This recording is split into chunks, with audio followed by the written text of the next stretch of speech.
you spent 10 years or plus, right, at the PI. Yep. So kind of fast forwarding with the history, I went to Gettysburg College, played soccer there, studied history, came back and worked actually at my mom's newspaper for a year and a half or so.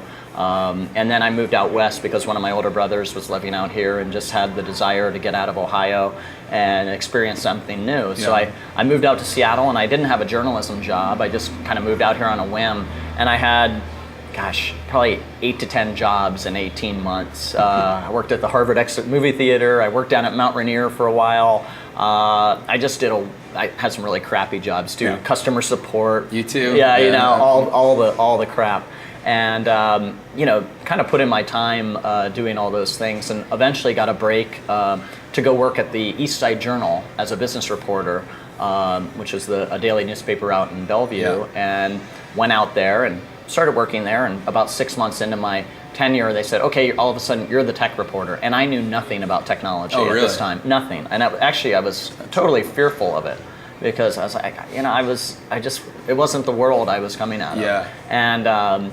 And over time, I just kind of, I got into it. And in part, I'll trace it back to a guy that a lot of people here in the Seattle tech community know, Craig Sherman, who's a well-known lawyer. He's actually the lawyer for GeekWire now. He had just moved from his established law firm to set up a new law firm called Venture Law Group, which was kind of this big Silicon Valley, late 90s kind of powerful firm and they were coming into Seattle, and I found that really interesting that they were setting up a branch office in Seattle. And I talked to Craig, and I really liked him, and I thought he was just so smart. And I said, Craig, what are you guys doing up here? And he said, well, we're going after the startup market. And I was like, really? This was what year? So this was probably 98.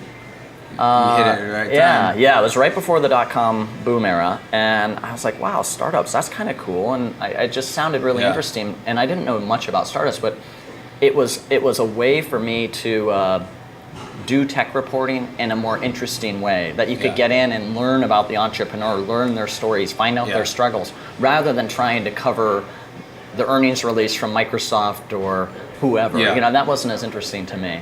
Or try to say what the next great technology was coming out of Microsoft. I was more interested in the early stage, emerging. They're great stories there. I mean, there's the story of, as you can see, there's energy. There's energy and there's passion, and you get to talk to the founder, which is cool because you get to hear that firsthand. And so those types of stories just appealed much more to me as a reporter.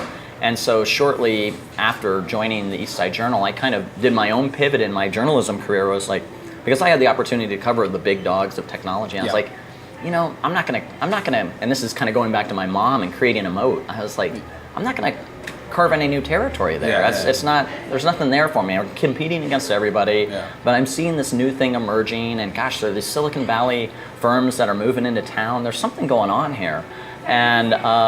And so really just kind of immersed myself into the startup world, and that was kind of the nugget of how I got onto the beat that I have today, which is covering startups, early stage venture capital, entrepreneurial activity, was kind of tracing itself back to some of those initial conversations I had with Craig Sherman, but also recognizing there was an opportunity to cover a community that was just starting to emerge here.